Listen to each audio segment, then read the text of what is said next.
is that I was adopted at an early age after my father and mother died. God evidently surrounded me with his protective power from the time I was a little girl. After my father and mother died, my older cousin Mordecai adopted me as his very own daughter. Of course, this wasn't custom with our people, but somehow I knew Mordecai hadn't just adopted me out of obligation, rather because he loved me. For you to more fully comprehend my story, I need to tell you a little bit about my people, the Jewish nation. Sad to say, my people did not follow God as he intended them to. They disregarded God's word, rejected his reproofs, and refused to change their ways. God was very patient and long-suffering with them. But he finally allowed the entire nation to be taken into captivity. One of my cousins, older cousins, Kish, was a Benjamite who lived in Jerusalem when King Nebuchadnezzar came and carried back into Babylon 10,000 of the most distinguished Jewish citizens. Cousin Mordecai often recounted this story of captivity to me with tears in his eyes. After King Nebuchadnezzar died, the Medes ruled for a time, and then a Persian king by the name of Cyrus rose to power. Cyrus was very good to my people and worked for their deliverance. Under the favor shown them by Cyrus, nearly 50,000 Jews returned to Jerusalem and began to rebuild their lives. 50,000 was but a mere remnant, however. The vast majority opted to stay in the land of exile rather than return to their homeland and endure the hardships of rebuilding their desolate cities and homes. That's why there were thousands of us Jews spread throughout the 127 provinces of Persia.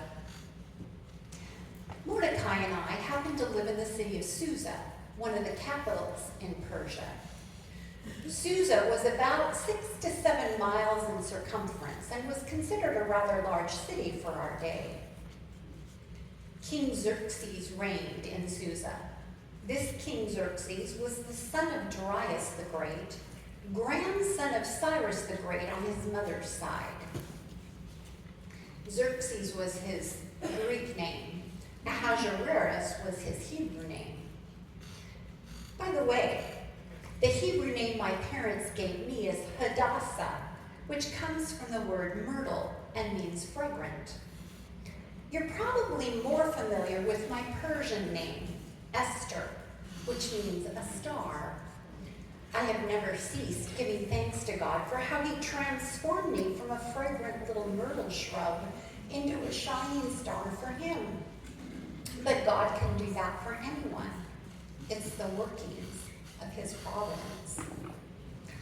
One day, I was just an ordinary Jewish girl, rather shy and unknown.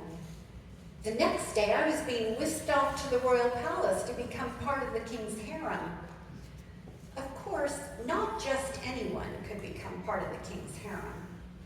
It seemed that the number one quality to become part of the king's harem was beauty, although I happen to believe that inward beauty is of much greater value than what is seen on the exterior.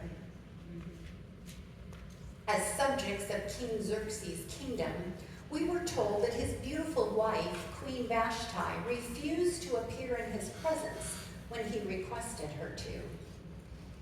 Almost everyone in the kingdom knew that the king had been partying for many days and was drunk. In his drunken stupor, he commanded that Vashti never enter his presence again. She was no longer queen from that moment on. I recall when I first heard this story about Queen Vashti, how proud I was of her for standing up for what she believed to be right. I did admire her courage very much, and I wondered if I could be as courageous as she, if I were ever put in in such difficult circumstances. After Queen Vashti was dethroned, the king began searching all over the kingdom for a beautiful woman to replace her. A nationwide beauty contest began. That's when I, along with many other qualified women, were taken to the royal palace and placed under the care of Haggai, one of the king's eunuchs. Coincidence or providence? Haggai took a personal interest in me. He was especially kind to me. He gave me special food and even gave me 7 of the choicest maids. Now, it may sound like luxury to be taken to live with the king, but it wasn't always so luxurious. Oh, the palace was beautiful.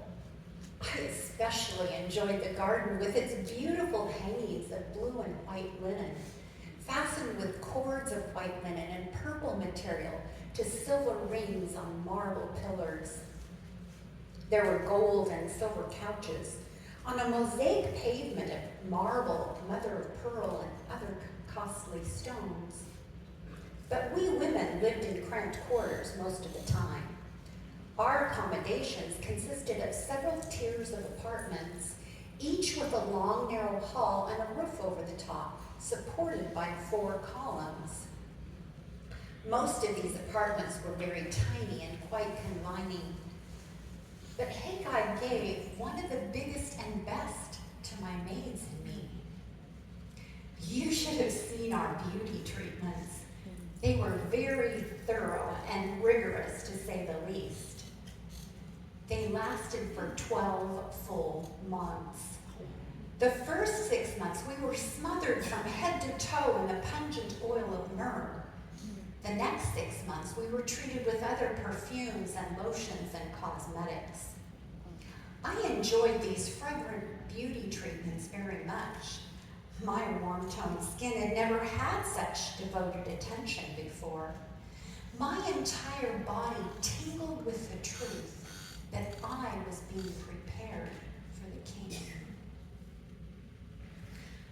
Finally, the day came when it was my turn to appear before King Xerxes. After counseling with Haggai, I went before the king dressed exactly as Haggai recommended. I'll never forget the awe I felt as I was ushered into King Xerxes' presence for the very first time.